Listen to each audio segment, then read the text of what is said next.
Pozdravljeni, moje ime je Saša Žuntar.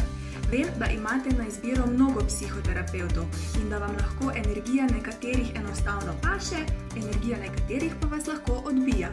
Zato vam želim s tem videoposnetkom olajšati odločitev ali izbrati mene ali pa morda nekoga drugega. Zavedam se, da ni pomembna samo energija, kot sem to poimenovala, ampak predvsem znanje, izkušnje in konec koncev tudi osebnost psihoterapevta, njegov pogled na svet.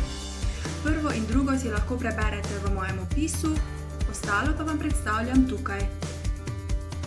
Verjamem, da se vse v življenju zgodi z nekim namenom, tudi dogodki in situacije, ki jih vidimo kot nesrečne ali slabe.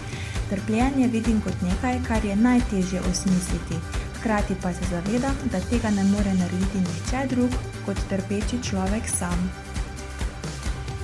Človeka razumem kot glavnega upravljavca svojega življenja, ki vse skozi deluje v smeri vzpostavljanja ravnovesja. Ker so frustracije osnova za naše vedenje, verjamem, da so neizogibne, hkrati pa tudi, da se lahko naučimo, kako jih hitreje odpraviti in ponovno vzpostaviti ravnovesje. Imamo namreč sposobnost, da se nenehno učimo bolj učinkovitega ravnanja in razmišljanja.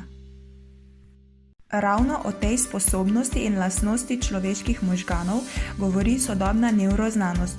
Možgani na podlagi novih izkušenj namreč pridobivajo nove zmožnosti in se torej z učenjem spreminjajo. V odnosu s sodelavcem, kar psihoterapevt tudi je možno osvetliti vidike človekovega ravnanja, ki so tega potrebni, in pridobiti novo izkušnjo oziroma razumevanje, ki pomaga pri bolj uspešnem vodenju življenja. V psihoterapiji se pogosto srečamo z duševnimi stanji, ki se jih ljudje sramujemo.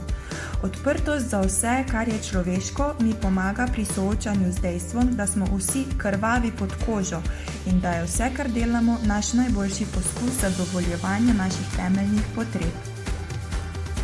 Osnova za moje delo je teorija izbire, na kateri temelji realitetna psihoterapija, vedeti pa je treba, da je vsak klient individuum zase in na tak način poskušam z njim tudi sodelovati.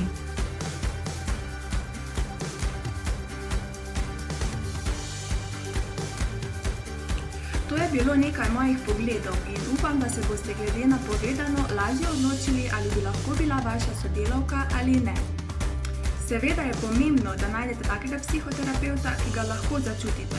Še bolj pomembno pa je, da s svojimi težavami ne ostanete sami.